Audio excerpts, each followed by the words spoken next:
اعوذ باللہ من الشیطان الرجیم بسم اللہ الرحمن الرحیم۔ سورہ انبیاء کی جو یہ آخری آیات ہیں ان میں بعض بہت اہم مضامین آئے ہیں۔ ہم جس آیت پر سے گزر چکے ہیں لا یحزنہم الفزع الاکبر، اللہ تعالیٰ کے جو نیک بندے ہوں گے انہیں جو قیامت کا زلزلہ آنے والا ہے، جس سے کہ اگلی صورت شروع ہو رہی ہے جس کے تذکرے سے کہ یا ایھا الناس اتقوا ربکم ان زلزلۃ الساعۃ شیء عظیم، اللہ تعالیٰ انہیں محفوظ رکھے گا اس فزع اکبر کے اثرات سے۔ لا یحزنہم الفزع الاکبر، احادیث سے یہ معلوم ہوتا ہے کہ صورتحال کچھ ایسی پیش آنے والی ہے کہ ابھی وہ ملاحم کا دور جس میں کہ کافی سختیاں آئیں گی مسلمانوں پر، خصوصاً عالم عرب میں، اور جو بھی عیسائیوں اور یہودیوں کا گٹھ جوڑ جو ہے اس کے خلاف مسلمانوں کو جو قتال کرنا ہے، جنگ کرنی ہے، اس میں کئی مراحل آئیں گے جس میں بہت نقصان ہوگا مسلمانوں کا بھی، پھر بالآخر اللہ تعالیٰ فتح دے گا۔ حضرت مسیح علیہ السلام کے ذریعے سے ایک آسمانی مدد ملے گی، معجزانہ مدد ملے گی اللہ تعالیٰ کی طرف سے، لیکن زمینی سطح پر بھی عام جو اسباب ہیں، عادی اسباب اس دنیا کے، اس کے حوالے سے عرب میں ایک مجدد جو ہیں وہ ظاہر ہوں گے، حضرت مہدی، اور ادھر جو مشرقی علاقہ ہے خراسان کا، جس میں میرے اندازے کے مطابق پاکستان کا علاقہ بھی شامل ہے اور افغانستان ہے،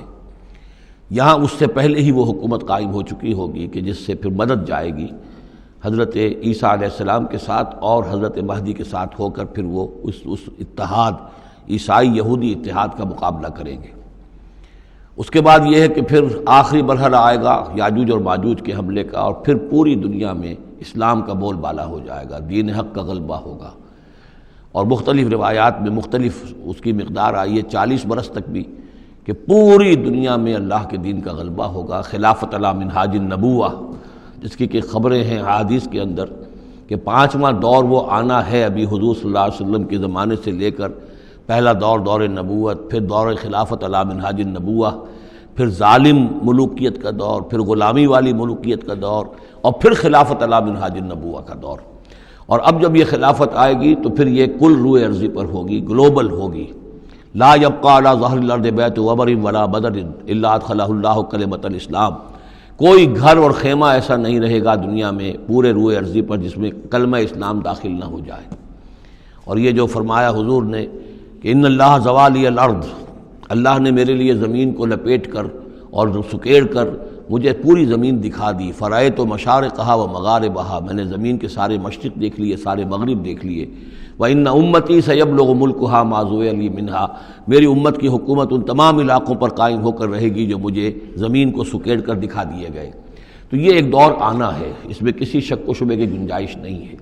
اگرچہ میں یہ نہیں کہہ سکتا کہ ابھی اس میں کتنی تاخیر ہے، یہ مختلف مراحل کب شروع ہوں گے، ٹائم ٹیبل نہیں دے سکتے،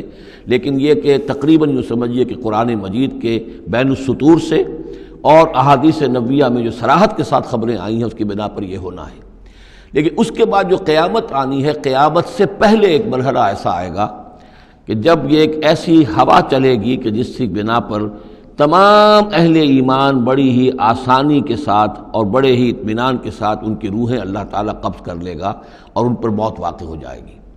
پھر دنیا میں سوائے شریروں کے اور بدماشوں کے اور فساق و فجار کے کوئی نہیں رہے گا، تو پھر ان پر قیامت قائم ہوگی، اور ان کے لیے پھر یہ فزع الاکبر بھی ہے جس کا ذکر ہو رہا ہے یا سورہ انبیاء کے آخر میں، اور انہی کے لیے وہ زلزلۃ الساعہ ہے کہ جس کو کہ اس وقت لوگ جو ہیں وہ دیکھیں گے، وہ ساری جو بھی سختیاں ہیں قیامت کی وہ ان کو برداشت کرنی ہے۔ اللہ اپنے نیک بندوں کو اس سے پہلے ہی ایک ایسی ہوا بھیج کر کے جس کے دل میں بھی ایمان ہوگا اس کی بڑی اطمینان اور سکون کے ساتھ اس کی موت واقع ہو جائے گی۔ اللہ تعالیٰ ان کو اس فزع اکبر سے اور زلزلہ عظیم سے بچا لے گا۔ اس کی صریح خبریں موجود ہیں احادیث نبویہ میں۔ لا یحزنہم الفزع الاکبر، انہیں نہیں ستائے گا وہ فزع اکبر، بڑی گھبراہٹ کا وقت جو آنے والا ہے۔ وتتلقاہم الملائکۃ، اور ان سے ملاقات کریں گے، لینے آئیں گے انہیں فرشتے، ان کا استقبال کریں گے۔ ھذا یومکم الذی کنتم توعدون، یہ ہے آپ کا وہ دن جس کا آپ سے وعدہ کیا جاتا تھا۔ اس کے بعد جو کچھ ہوگا، یوم نطوی السماء کطی السجل للکتب، جس دن کہ ہم آسمان کو ایسے لپیٹ لیں گے جیسے کہ کتاب کا تومار، سکرولز جو ہوتے ہیں وہ لپیٹ لیے جاتے ہیں۔ یہاں سماوات نہیں ہے، سما ہے۔ معلوم ہوتا ہے کہ یہی جو ہماری زمین کے قریب ترین جو آسمان ہوگا، اسی علاقے کے اندر در حقیقت یہ سارا جو ہے واقع ہوگا۔ اسی میں سورج بھی ہے، چاند بھی ہے، جمع الشمس والقمر، اسی کے اندر یہ جو بھی کرے ہیں یہ ٹکرائیں گے۔ یہ سارا جو زلزلۃ الساعۃ شیء عظیم جو ہے یہ اسی سولر سسٹم کے اندر ہونے والا ہے۔ جبکہ ہم آسمان کو یوم نطوی السماء کطی السجل للکتب، تو ہم اس کو لپیٹ دیں گے اس آسمان کو، کہ جیسے کہ کتاب کا تومار جو ہے اور کتاب کا اسکرول لپیٹ دیا جاتا ہے۔ کما بدانا اول خلق نعیدہ، جیسے کہ ہم نے پیدا کیا تھا اسے پہلی مرتبہ، اسی طریقے سے پھر اعادہ کریں گے، اس کا دوہرا دیں گے اس کو۔ وعدن علینا، یعنی یہ کہ جیسے کہ آپ کو معلوم ہے theory of the expanding universe, کہ ہر یہ جو کائنات ہے پھیل رہی ہے یوں اس طریقے سے چکر کھاتے ہوئے، ہر شے، ہر گلیکسی اسے چکر کھاتے ہوئے پھیلتی چلی جا رہی ہے۔ اسی طریقے سے یہ الٹ کر، جیسے فنر ہوتا ہے وہ واپس آتا ہے جب، تو پھر اسی طریقے سے چکر کھاتے ہوئے وہ پھر آ کر جب جاتا ہے ایک جگہ پر۔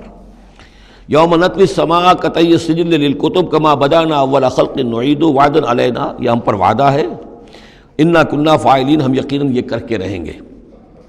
وَلَقَدْ كَتَبْنَا فِي الزَّبُورِ مِن بَعْدِ الذِّكْرِ، اور ہم نے لکھ دیا تھا زبور میں نصیحت کے بعد،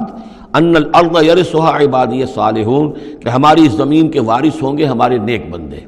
اسی زمین کو جیسا کہ میں نے کہا جنت بنا دیا جائے گا، اور ابتدائی جو ہے نزل جو ہے ان کے لیے ابتدائی جنت وہ اسی زمین پر فراہم کی جائے گی۔ یہ زمین جو ہے اس کے وارث ہوں گے ہمارے نیک بندے۔ اس میں دونوں اشارے ہو سکتے ہیں، قیامت سے قبل اللہ کے نیک بندوں کی حکومت پوری زمین پر قائم ہو جائے گی، تو زمین کے وارث ہو جائیں گے اللہ کے نیک بندے۔ اور دوسرے یہ کہ آخرت کی زمین مراد ہو تو ظاہر بات ہے اس جنت کے تو ظاہر بات ہے وارث اللہ کے نیک بندے ہیں ہی۔ دونوں امکانات اس آیت میں موجود ہیں۔ ان فی ھذا لبلاغا لقوم عابدین، یقیناً اس میں پہنچا دینا ہے، بات کو پہنچا دینا ہے ان لوگوں کے لیے کہ جو اللہ کے بندے ہیں، اللہ کی بندگی کرنا چاہتے ہیں، اللہ کی عبادت پر کاربند رہنا چاہتے ہیں۔ وما ارسلناک الا رحمۃ للعالمین، اور نبی ہم نے نہیں بھیجا ہے آپ کو مگر تمام جہان والوں کے لیے رحمت بنا کر۔ آپ صرف عرب کے لیے نہیں بھیجے گئے تھے، اگر عرب کے لیے بھیجے گئے ہوتے تو آپ کا جو مقصد بعثت تھا وہ مکمل ہو گیا،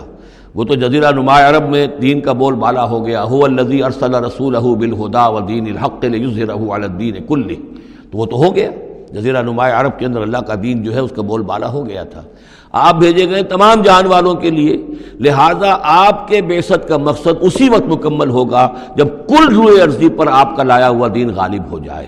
تب جا کر، جس کو اقبال نے کہا ہے کہ وقت فرصت ہے کہاں، کام ابھی باقی ہے، نور توحید کا اتمام ابھی باقی ہے۔ تو وہ اتمام جو ہے ایک اعتبار سے تو ہو گیا تھا، جزیرہ نما عرب کی حد تک اتمام ہو گیا، لیکن یہ کہ دنیا جو ہے بھی تو بہت بڑی تھی، نوع انسانی جو ہے بڑی جو ہے اس تک ابھی دین کو پھیلانا تھا، پہنچانا تھا۔ دور خلافت راشدہ میں وہ سلسلہ شروع ہوا ہی تھا، لیکن اس کے بعد یہ ایک سازش کے نتیجے میں عبداللہ ابن سبا نے جو سازش کی یہودی نے اور مسلمانوں کو آپس میں لڑا دیا، ایک فتنۃ الکبریٰ پیدا ہوا جس کے نتیجے میں حضرت عثمان شہید کیے گئے، اور پھر باہمی خانہ جنگی ہوئی، 1,00,000 مسلمان ایک دوسرے کی تلواروں اور نیزوں سے ختم ہو گئے، تو وہ پروسیس وہیں رک گیا۔ اس کے بعد سے تو ہم اس کے واپس آئے ہیں، وہ دین کا جو غلبہ تھا وہ دین سے ہم پیچھے ہٹے ہیں، پسپائی ہوئی ہے۔ لیکن یہ کہ دنیا ختم نہیں ہو سکتی جب تک کہ محمد رسول اللہ صلی اللہ علیہ وسلم کا مقصد بعثت بتمام و کمال پورا نہ ہو، اور مقصد بعثت آپ کا ہے اظہار دین الحق، اللہ کے دین کا غلبہ، اور یہ اللہ کے دین کا غلبہ چونکہ آپ پوری نوع انسانی کے لیے بھیجے گئے ہیں، لہذا کل عالم انسانی پر اس کا ہونا لازم ہے۔ یہ گویا کہ صغریٰ کبریٰ قرآن سے ثابت ہے، لیکن اس کی صراحت کے ساتھ خبریں احادیث میں ہیں۔ وما ارسلناک الا رحمۃ للعالمین قل انما یوحی الی انما الہکم الہ واحد، اے نبی ان سے کہہ دیجئے یہ بات میری طرف وحی کی جا رہی ہے کہ تمہارا الہ بس ایک ہی الہ ہے، فہل انتم مسلمون، تو اب تم اس کی فرما برداری اختیار کرتے ہو یا نہیں؟ فإن تولوا، پھر اے نبی اگر یہ منہ موڑ لیں، پیٹھ دکھا دیں، فقل آذنتکم علی سواء، تو کہہ دیجئے میں نے تمہارے کان کھول دیے ہیں، میں نے اللہ کا پیغام تمہیں کھلم کھلا ڈنکے کی چوٹ پہنچا دیا ہے ہر ایک کے لیے۔ اب تمہارے سرداروں کو بھی میں نے بات سمجھا دی ہے، عوام کے سامنے بھی پیش کر دیا ہے، سب کے لیے برابر، کوئی طبقہ ایسا نہیں رہا ہے اس تمہارے معاشرے کا جس کے سامنے کہ میری دعوت نہ پہنچ چکی ہو۔ اب آذنتکم علی سواء، سب کو یکساں میں نے سنا دیا، پہنچا دیا، اللہ کی تبلیغ کا حق ادا کر دیا۔ ان ادری اقریب ام بعید ما توعدون، یہ میں نہیں جانتا کہ جس چیز کا تم سے وعدہ کیا جا رہا ہے، جس چیز کی دھمکی دی جا رہی ہے، جو عذاب آنے والا ہے، وہ قریب ہے یا دور ہے۔ ٹائم ٹیبل میں نہیں دے سکتا، لیکن یہ کہ تمہارے اوپر جو بھی تمہارے کرتوتوں کے نتائج ہیں وہ بالآخر وہ تمہارے اوپر تمہاری شامت اعمال بن کر آئیں گے۔ وَإِنْ أَدْرِي أَقَرِيبٌ أَمْ بَعِيدٌ مَا تُوعَدُونَ، وہ قریب ہے یا دور ہے یہ میں نہیں کہہ سکتا۔ یہی جیسا کہ میں عرض کر رہا ہوں کہ یہ تمام جو سلسلہ ہے کہ جو احادیث نبویہ اور قرآن مجید، اور نہ صرف یہ کہ احادیث نبویہ بلکہ سابقہ جو کتابیں ہیں، آخر وہ بھی کتابیں تھیں اللہ کی، ان میں تحریف تو ہوئی ہے لیکن پھر بھی حق بات بھی موجود ہے، اس میں بھی جو پیشن گوئیاں موجود ہیں۔ چنانچہ آپ دیکھتے ہیں کہ اس وقت دنیا میں ہر اعتبار سے یہ جو چند سال اب رہ گئے ہیں اس صدی کے، 1999 اور 1998 بھی اس میں شامل ہے، پھر یہ کہ اس صدی کے اختتام پر اور پھر اگلی صدی کے شروع ہونے کے بارے میں نوسٹریڈیمس کی پیشن گوئیاں، شاہ ولی کی پیشن گوئیاں، پچھلے دنوں تو اخبارات میں آیا کہ گاندھی جی کی بھی کوئی پیشن گوئیاں برآمد ہوئی ہیں جو بھی اسی عرصے کے لیے تھیں، شاید وہ بھی کہیں کچھ سنیاسی سے کچھ انہوں نے سنا ہو، وہ کوئی ان کی کوئی ایک وہ جو ہے ڈائری برآمد ہوئی ہے، جنگ میں خبر سنی تھی، شائع ہوئی تھی۔ وائن برگر جو ہے جو رہا ہے پچھلی حکومت کے اندر بڑا اہم، اس کی یہ پیشن گوئیاں ہیں۔ تو یہ سارا جو ہے، اور جو بائبل کی آخری کتاب ہے بک آف ریولیشن، حضرت یوحنا، حضرت یحییٰ جو حضرت مسیح کے حوارین میں سے تھے، ایک یوحنا تو وہ جو نبی تھے، یحییٰ وہ تو نبی تھے، جان دی بیپٹسٹ، ایک یہ جان ہیں جو حواری ہیں جن کے کہ وہ مکاشفات ہیں کہ جو آخری کتاب ہے بائبل کی، اور یہ احادیث نبویہ ہیں کہ جن میں کتاب الملاحم اور کتاب و آثار الساعہ وغیرہ ہیں، کتاب الفتن، تو ان سب سے معلوم ہوتا ہے کہ یہ چیزیں اب آنے والی ہیں اور معاملہ زیادہ دور نہیں رہا ہے، لیکن کتنا قریب ہے یہ بھی ہم نہیں کہہ سکتے۔ وَإِنْ أَدْرِي أَقَرِيبٌ أَمْ بَعِيدٌ مَا تُوعَدُونَ إِنَّهُ يَعْلَمُ الْجَهْرَ مِنَ الْقَوْلِ وَيَعْلَمُ مَا تَكْتُمُونَ، یقیناً اللہ تعالیٰ جانتا ہے کھلی بات کو بھی جو بلند آواز سے کہی جاتی ہے، اور وہ تو اس کو بھی جانتا ہے جسے تم چھپاتے ہو اپنے دلوں کے اندر۔ وَإِنْ أَدْرِي لَعَلَّهُ فِتْنَةٌ لَكُمْ وَمَتَاعٌ إِلَىٰ حِينٍ، اور میں نہیں جانتا، میں نہیں کہہ سکتا، ہو سکتا ہے کہ ابھی اس تاخیر میں تمہارے لیے کوئی آزمائش ہو، اللہ تمہیں ابھی اور fresh lease of existence grant کر دے، تاکہ یہ کہ تمہیں ایک کچھ عرصے کے لیے اس دنیا میں رہنے کا اور بسنے کا اور فائدہ اٹھا لینے کا موقع مل جائے، لیکن بالآخر ہونا وہ ہے جو میں بتا رہا ہوں، اس کے اندر کوئی شک نہیں ہے، وہ شدنی امر ہے۔ قال رب احکم بالحق، کہا نبی نے، رسول نے صلی اللہ علیہ وسلم، پروردگار اب حق کے ساتھ فیصلہ فرما دے۔ یعنی یہ کہ نبی اکرم صلی اللہ علیہ وسلم کا بھی دیکھیے، جیسے میں نے بار بار کہا ہے کہ آخر یہ اتنا طویل ہو گیا تھا رد و قضا کا مسئلہ کہ آپ کی طبیعت کے اندر بھی اب بات یہ آ رہی تھی کہ پروردگار اب فیصلہ سنا دے۔ قال رب احکم بالحق، پروردگار اب حق کے ساتھ فیصلہ سنا دے۔ وربنا الرحمن المستعان علی ما تصفون، اور یقیناً اب ان کی طرف خطاب کر کے، ہم تو جس سے مدد طلب کر رہے ہیں وہ ہمارا رب ہے رحمان، ہم اپنے رب سے رحمان سے جو مستعان ہے، جس سے کہ مدد طلب کی جاتی ہے، ہم طلب کر رہے ہیں ان تمام چیزوں کے خلاف جو تم کہہ رہے ہو، جو تمہاری باتیں ہیں، جو تم نے جو اعتراضات کیے ہیں، جو تم نے مجھے زج کیا ہوا ہے، ان سب کا مقابلہ میرے پاس تو یہ ہے کہ میں اپنے پروردگار سے ہی مدد طلب کر رہا ہوں۔ صدق اللہ العظیم۔